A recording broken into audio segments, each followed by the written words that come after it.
विद्वेश्वर संहिता अध्याय 10 5 कृत्यों का प्रतिपादन, प्रणव एवं पंचाक्षर मंत्र की महत्ता, ब्रह्मा विष्णु द्वारा भगवान शिव की स्तुति तथा उनका अंतर्धान। ब्रह्मा और विष्णु ने पूछा, प्रभु, सृष्टि आदि 5 कृत्यों के लक्षण क्या हैं? ये हम दोनों को बताइए। भगवान शिव बोले, मेरे कर्तव्यों को समझना अत्यंत गहन है, तथापि मैं कृपा पूर्वक तुम्हें उनके विषय में बता रहा हूँ। ब्रह्मा और अच्युत सृष्टि, पालन, संहार, तिरोभाव और अनुग्रह, ये 5 ही मेरे जगत संबंधी कार्य हैं जो नित्य सिद्ध हैं। संसार की रचना का जो आरंभ है उसी को सर्ग या सृष्टि कहते हैं। मुझसे पालित होकर सृष्टि का सुस्थिर रूप से रहना ही उसकी स्थिति है, उसका विनाश ही संहार है। प्राणों के उत्क्रमण को तिरोभाव कहते हैं। इन सब से छुटकारा मिल जाना ही मेरा अनुग्रह है। इस प्रकार मेरे 5 कृत्य हैं। सृष्टि आदि जो 4 कृत्य हैं वे संसार का विस्तार करने वाले हैं। 5वां कृत्य अनुग्रह मोक्ष का हेतु है। वह सदा मुझ में ही अचल भाव से स्थिर रहता है। मेरे भक्तजन इन 5 कृत्यों को 5 भूतों में देखते हैं।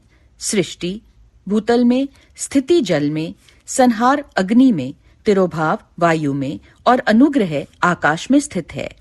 पृथ्वी से सबकी सृष्टि होती है, जल से सबकी वृद्धि एवं जीवन रक्षा होती है। आग सबको जला देती है, वायु सबको एक स्थान से दूसरे स्थान को ले जाती है और आकाश सबको अनुग्रहित करता है। विद्वान पुरुषों को यह विषय इसी रूप में जानना चाहिए। इन 5 कृत्यों का भार वहन करने के लिए ही मेरे 5 मुख हैं। 4 दिशाओं में 4 मुख हैं और इनके बीच में 5वां मुख है। पुत्रों, तुम दोनों ने तपस्या करके प्रसन्न हुए मुझ परमेश्वर से सृष्टि और स्थिति नामक 2 कृत्य प्राप्त किए हैं। ये दोनों तुम्हें बहुत प्रिय हैं। इसी प्रकार मेरी विभूति स्वरूप रुद्र और महेश्वर में 2 अन्य उत्तम कृत्य संहार और तिरोभाव मुझसे प्राप्त किए हैं, परंतु अनुग्रह नामक कृत्य दूसरा कोई नहीं पा सकता। रुद्र और महेश्वर अपने कर्म को भूले नहीं हैं, इसलिए मैंने उनके लिए अपनी समानता प्रदान की है। वे रूप, वेश, कृत्य, वाहन, आसन और आयुध आदि में मेरे समान ही हैं। मैंने पूर्व काल में अपने स्वरूप भूत मंत्र का उपदेश किया है जो ओमकार के रूप में प्रसिद्ध है। वह महामंगलकारी मंत्र है। सबसे पहले मेरे मुख से ओमकार प्रकट हुआ जो मेरे स्वरूप का बोध कराने वाला है। ओमकार वाचक है और मैं वाच्य हूँ। यह मंत्र मेरा स्वरूप ही है।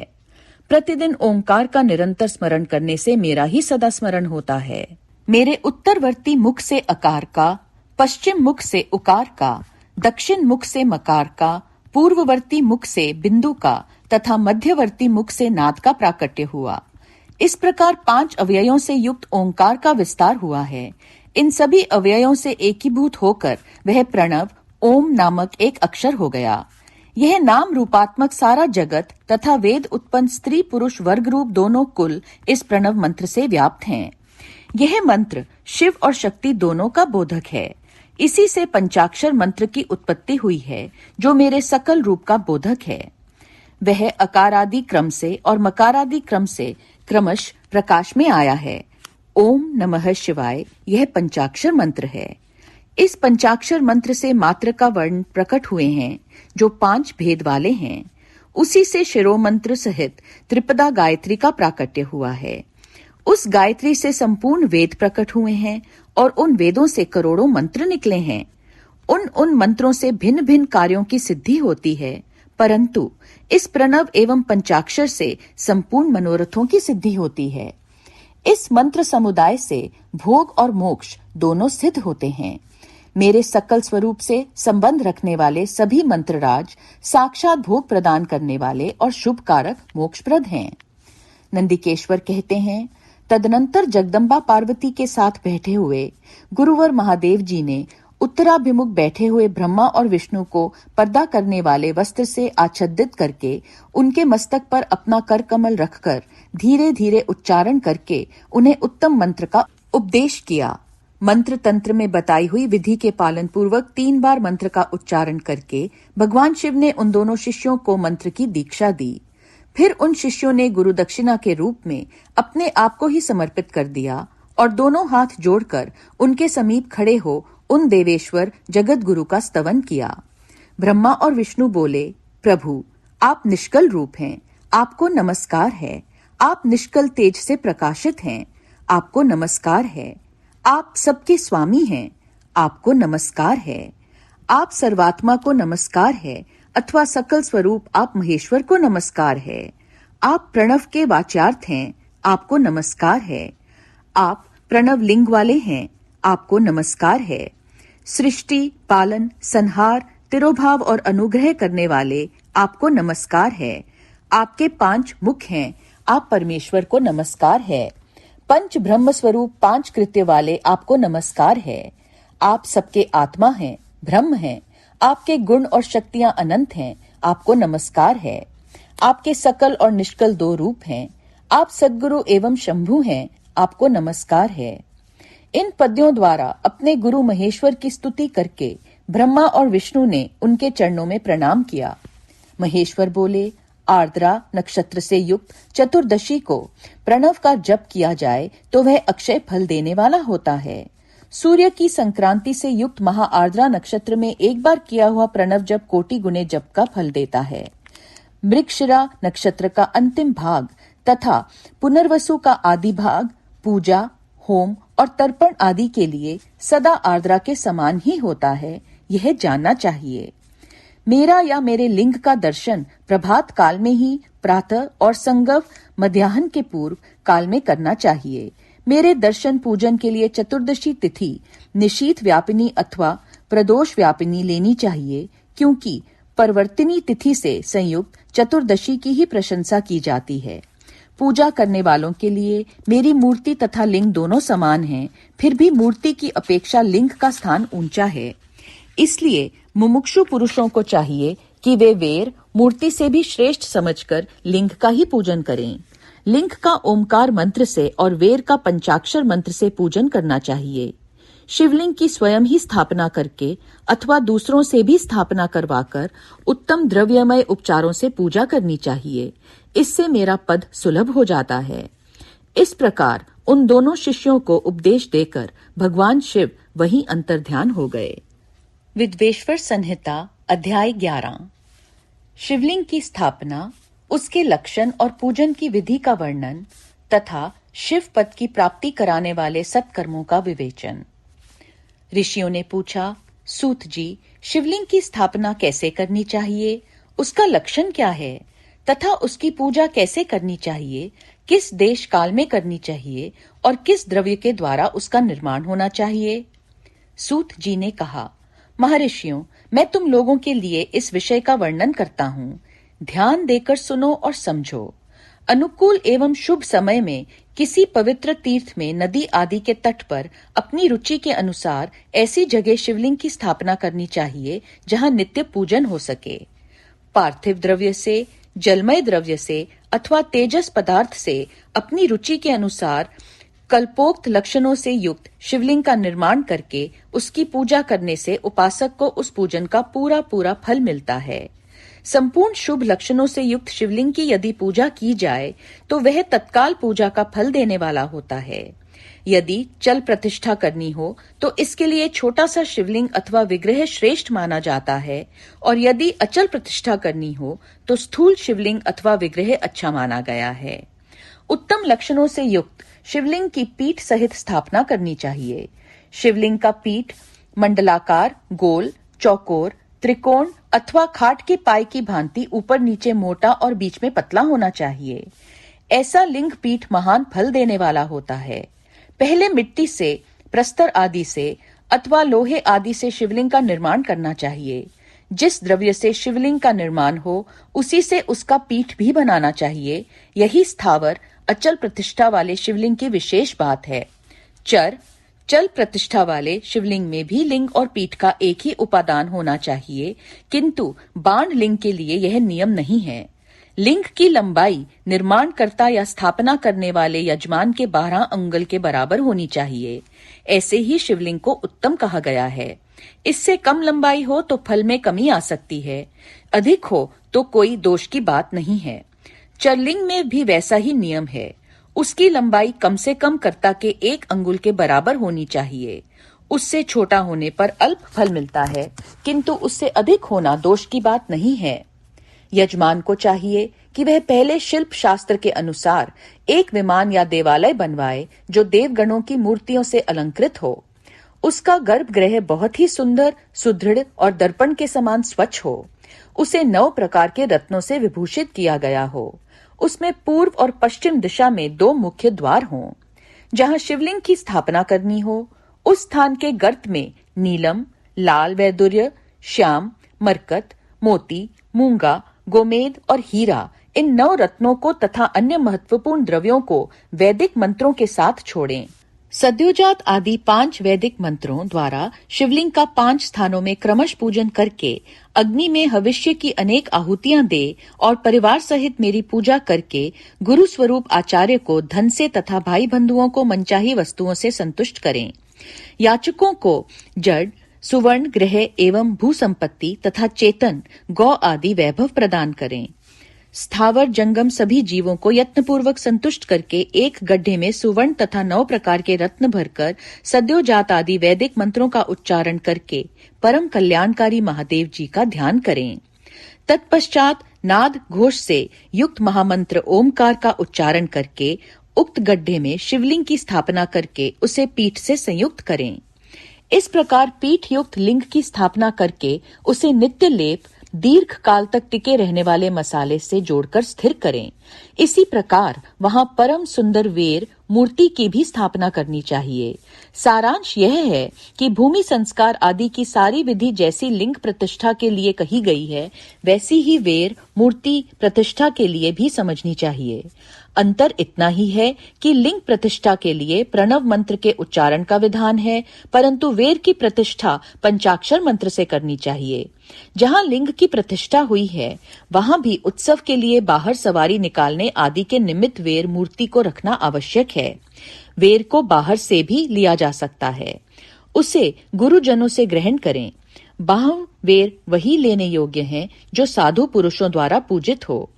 इस प्रकार लिंग में और वेर में भी की हुई महादेव जी की पूजा शिवपद प्रदान करने वाली होती है। स्थावर और जंगम के भेद से लिंग भी 2 प्रकार का कहा गया है। वृक्ष, लता आदि को स्थावर लिंग कहते हैं और कृमि, कीट आदि को जंगम लिंग। स्थावर लिंग की सिंचने आदि के द्वारा सेवा करनी चाहिए और जंगम लिंग को आहार एवं जल आदि देकर तृप्त करना उचित है। उन स्थावर जंगम जीवों को सुख पहुंचाने में अनुरुक्त होना भगवान शिव का पूजन है, ऐसा विद्वान पुरुष मानते हैं। यूं चराचर जीवों को ही भगवान शंकर के प्रतीक मानकर उनका पूजन करना चाहिए। इस तरह महालिंग की स्थापना करके विविध उपचारों द्वारा उसका पूजन करें। अपनी शक्ति के अनुसार नित्य पूजा करनी चाहिए तथा देवालय के पास ध्वजारोपण आदि करना चाहिए। शिवलिंग साक्षात शिव का पद प्रदान करने वाला है। अथवा चरलिंग में षोडशोपचारों द्वारा यथोचित रीति से क्रमश पूजन करें। यह पूजन भी शिवपद प्रदान करने वाला है। आवाहन, आसन, अर्घ्य, पाद्य, पाद्यांग आचमन, अभ्यंग पूर्वक स्नान, वस्त्र एवं यज्ञोपवीत, गंध, पुष्प, धूप, दीप, नैवेद्य, तांबुल समर्पण, नीराजन, नमस्कार और विसर्जन, ये 16 उपचार हैं। अथवा अर्घ्य से लेकर नैवेद्य तक विधिवत पूजन करें। अभिषेक, नैवेद्य, नमस्कार और तर्पण, ये सब यथाशक्ति नित्य करें। इस तरह किया हुआ शिव का पूजन शिव पद की प्राप्ति कराने वाला होता है। अथवा किसी मनुष्य के द्वारा स्थापित शिवलिंग में, ऋषियों द्वारा स्थापित शिवलिंग में, देवताओं द्वारा स्थापित शिवलिंग में, अपने आप प्रकट हुए स्वयं भूलिंग में तथा अपने द्वारा नूतन स्थापित हुए शिवलिंग में भी उपचार समर्पण पूर्वक जैसे तैसे पूजन करने से या पूजन की सामग्री देने से भी मनुष्य ऊपर जो कुछ कहा गया है वह सारा फल प्राप्त कर लेता है। क्रमश परिक्रमा और नमस्कार करने से भी शिवलिंग शिवपद की प्राप्ति कराने वाला होता है। यदि नियम पूर्वक शिवलिंग का दर्शन मात्र कर लिया जाए तो वह भी कल्याणप्रद होता है। मिट्टी, आटा, गाय के गोबर, फूल, कनेर पुष्प, फल, गुड़, मक्खन, भस्म अथवा अन्न से भी अपनी रुचि के अनुसार शिवलिंग बनाकर तदनुसार उसका पूजन करें। अथवा प्रतिदिन 10,000 प्रणव मंत्र का जप करें अथवा दोनों संध्याओं के समय 1-1 सहस्त्र प्रणव का जप किया करें।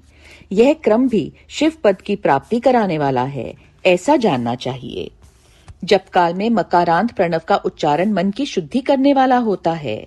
समाधि में मानसिक जप का विधान है तथा अन्य सब समय भी उपांशु जप ही करना चाहिए। नाद और बिंदु से युक्त ओमकार से उच्चारण को विद्वान पुरुष समान प्रणव कहते हैं। यदि प्रतिदिन आदरपूर्वक 10,000 पंचाक्षर मंत्र का जप किया जाए अथवा दोनों संध्याओं के समय एक एक सहस्त्र का ही जप किया जाए तो उसे शिवपद की प्राप्ति कराने वाला समझना चाहिए। ब्राह्मणों के लिए आदि में प्रणव से युक्त पंचाक्षर मंत्र अच्छा बताया गया है। कलश से किया हुआ स्नान, मंत्र की दीक्षा, मातृकाओं का न्यास, सत्य से पवित्र अंतकरण वाला ब्राह्मण तथा ज्ञानी गुरु, इन सबको उत्तम माना गया है। द्विजों के लिए नमः शिवाय के उच्चारण का विधान है। द्विजेतरों के लिए अंत में नमः पद के प्रयोग की विधि है, अर्थात वे शिवाय नमः इस मंत्र का उच्चारण करें। स्त्रियों के लिए भी कहीं कहीं विधि पूर्वक नमोन्त उच्चारण का ही विधान है, अर्थात वे भी शिवाय नमः का ही जप करें। कोई कोई ऋषि ब्राह्मण की स्त्रियों के लिए नमः पूर्वक शिवाय के जप की अनुमति देते हैं, अर्थात वे नमः शिवाय का जप करें। पंचाक्षर मंत्र का 5 करोड़ जप करके मनुष्य भगवान सदा शिव के समान हो जाता है। 1, 2, 3 अथवा 4 करोड़ का जप करने से क्रमश ब्रह्मा, विष्णु, रुद्र तथा महेश्वर का पद प्राप्त होता है। अथवा मंत्र के जितने अक्षर हैं उनका पृथक पृथक 1-1 लाख जप करें, अथवा समस्त अक्षरों का एक साथ ही जितने अक्षर हों उतने लाख जप करें। इस तरह के जप को शिव पद की प्राप्ति कराने वाला समझना चाहिए। यदि 1000 दिनों में प्रतिदिन 1 सहस्त्र जप के क्रम से पंचाक्षर मंत्र का 10 लाख जप पूरा कर लिया जाए और प्रतिदिन ब्राह्मण भोजन कराया जाए तो उस मंत्र से अभीष्ट कार्य की सिद्धि होने लगती है। ब्राह्मण को चाहिए कि वह प्रतिदिन प्रातःकाल 1008 बार गायत्री का जप करे। ऐसा होने पर गायत्री क्रमश शिव का पद प्रदान करने वाली होती है। वेद मंत्रों और वैदिक सूत्रों का भी नियम पूर्वक जप करना चाहिए।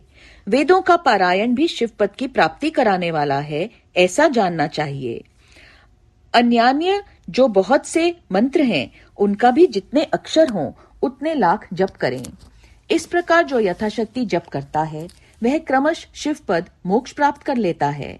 अपनी रुचि के अनुसार किसी एक मंत्र को अपनाकर मृत्यु पर्यंत प्रतिदिन उसका जप करना चाहिए, अथवा ओम इस मंत्र का प्रतिदिन 1 सहस्त्र जप करना चाहिए। ऐसा करने पर भगवान शिव की आज्ञा से संपूर्ण मनोरथों की सिद्धि होती है। जो मनुष्य भगवान शिव के लिए फुलवाड़ी या बगीचे आदि लगाता है तथा शिव के सेवा कार्य के लिए मंदिर में झाड़ने बुहारने आदि की व्यवस्था करता है, वह उस पुण्य कर्म को करके शिवपद प्राप्त कर लेता है। भगवान शिव के जो काशी आदि क्षेत्र हैं, उनमें भक्ति पूर्वक नित्य निवास करें। वह जड़ चेतन सभी को भोग और मोक्ष देने वाला होता है। अतः विद्वान पुरुष को भगवान शिव के क्षेत्र में आमरण निवास करना चाहिए। पुण्य क्षेत्र में स्थित बावड़ी, कुआं और पोखरे आदि को शिवगंगा समझना चाहिए।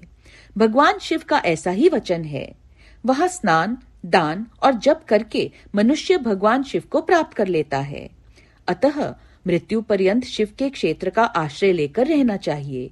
जो शिव के क्षेत्र में अपने किसी मृत संबंधी का दाह, दशा, मासिक श्राद्ध, सपिंडीकरण अथवा वार्षिक श्राद्ध करता है, अथवा कभी भी शिव के क्षेत्र में अपने पितरों को पिंड देता है, वह तत्काल सब पापों से मुक्त हो जाता और अंत में शिवपद पाता है।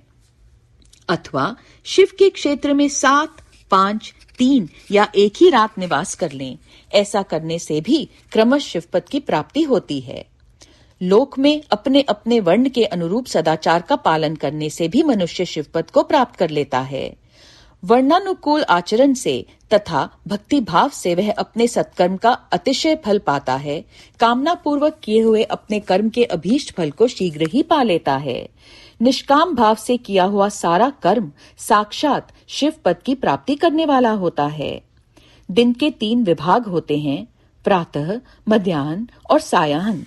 इन तीनों में क्रमश एक एक प्रकार के कर्म का संपादन किया जाता है। प्रातः काल को शास्त्र विहित नित्य कर्म के अनुष्ठान का समय जानना चाहिए। मध्याह्न काल सकाम कर्म के लिए उपयोगी है तथा सायंकाल शांति कर्म के लिए उपयुक्त है, ऐसा जानना चाहिए। इसी प्रकार रात्रि में भी समय का विभाजन किया गया है। रात के 4 प्रहरों में से जो बीच के 2 प्रहर हैं, उन्हें निशीथ काल कहा गया है। विशेषत उसी काल में की हुई भगवान शिव की पूजा अभीष्ट फल को देने वाली होती है। ऐसा जानकर कर्म करने वाला मनुष्य यथोक्त फल का भागी होता है। विशेषत कलयुग में कर्म से ही फल की सिद्धि होती है। अपने अपने अधिकार के अनुसार ऊपर कहे गए किसी भी कर्म के द्वारा शिवाराधन करने वाला पुरुष यदि सदाचारी है और पाप से डरता है, तो वह उन कर्मों का पूरा पूरा फल अवश्य प्राप्त कर लेता है। ऋषियों ने कहा, सूत जी, पुण्य क्षेत्र कौन कौन से हैं जिनका आश्रय लेकर सभी स्त्री पुरुष शिव पद प्राप्त कर लें, यह हमें संक्षेप से बताइए। विद्वेश्वर संहिता अध्याय 12। मोक्षदायक पुण्य क्षेत्रों का वर्णन, काल विशेष में विभिन्न नदियों के जल में स्नान के उत्तम फल का निर्देश तथा तीर्थों में पाप से बचे रहने की चेतावनी। सूत जी बोले, विद्वान एवं बुद्धिमान महर्षियों, मोक्षदायक शिव क्षेत्रों का वर्णन सुनो। तत्पश्चात मैं लोक रक्षा के लिए शिव संबंधी आगमों का वर्णन करूंगा। पर्वत, वन और काननों सहित इस पृथ्वी का विस्तार 50 करोड़ योजन है। भगवान शिव की आज्ञा से पृथ्वी संपूर्ण जगत को धारण करके स्थित है।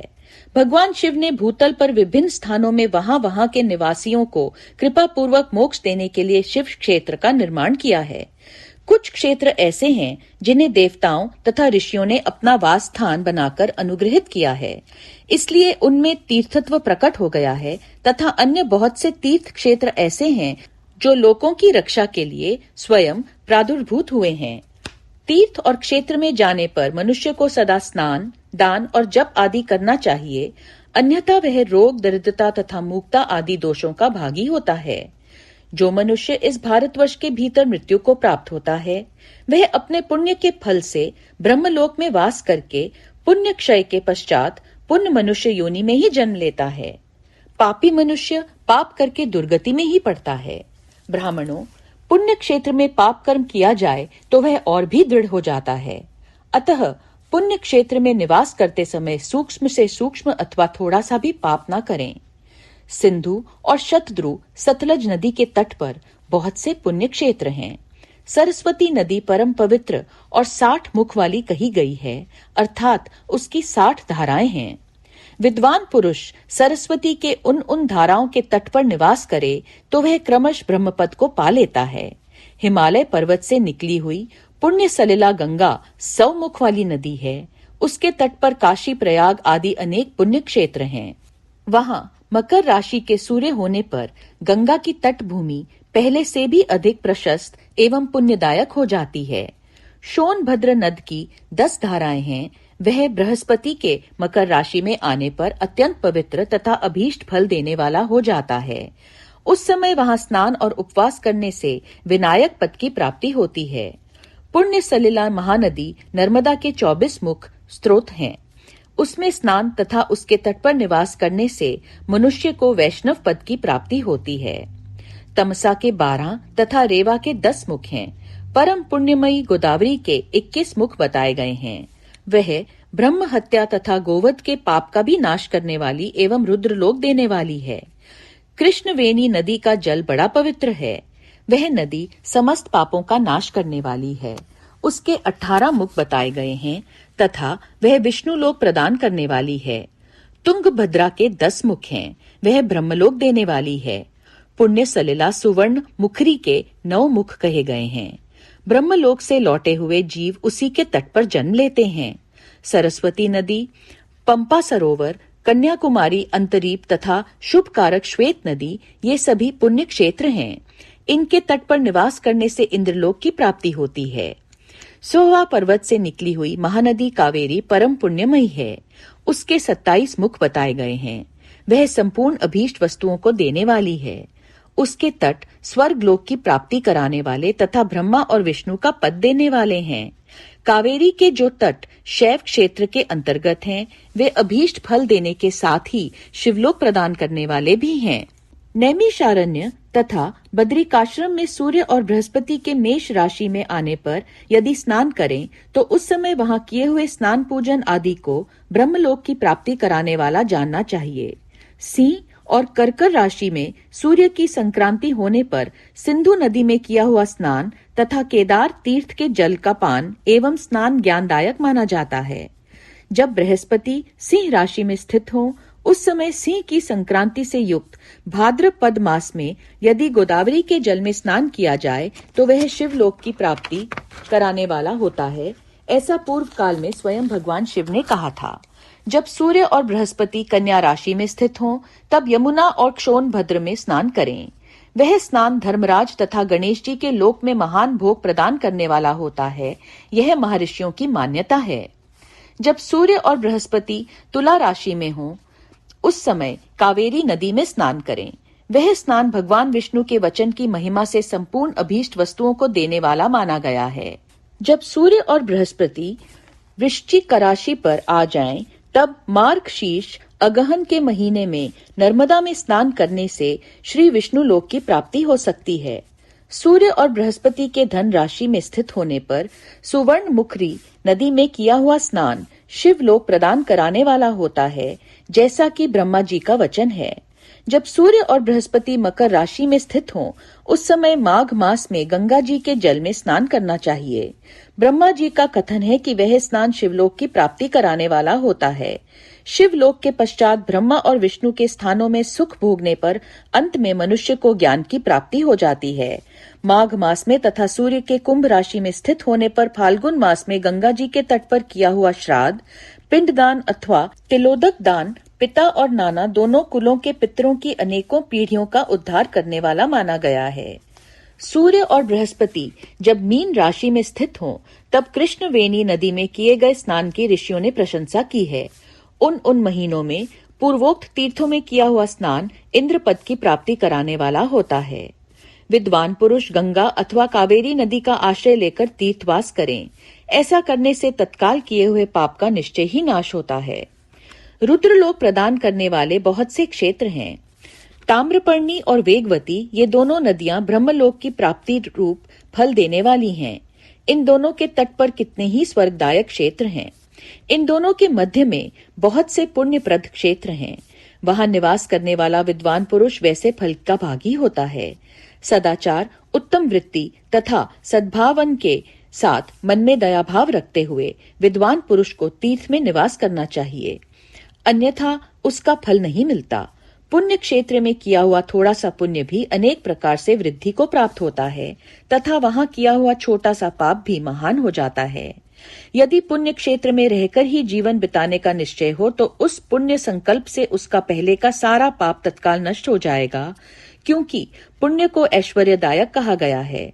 ब्राह्मणों, तीर्थवास जनित पुण्य कायिक, वाचिक और मानसिक सारे पापों का नाश कर देता है। तीर्थ में किया हुआ मानसिक पाप वज्रलेप हो जाता है। वह कई कल्पों तक पीछा नहीं छोड़ता है। वैसा पाप केवल ध्यान से ही नष्ट होता है, अन्यथा नहीं। वाचिक पाप जप से तथा कायिक पाप शरीर को सुखाने जैसे कठोर तप से नष्ट होता है। अतः सुख चाहने वाले पुरुष को देवताओं की पूजा करते और ब्राह्मणों को दान देते हुए पाप से बचकर ही तीर्थ में निवास करना चाहिए। ओम नमः शिवाय, ओम नमः शिवाय, ओम नमः शिवाय।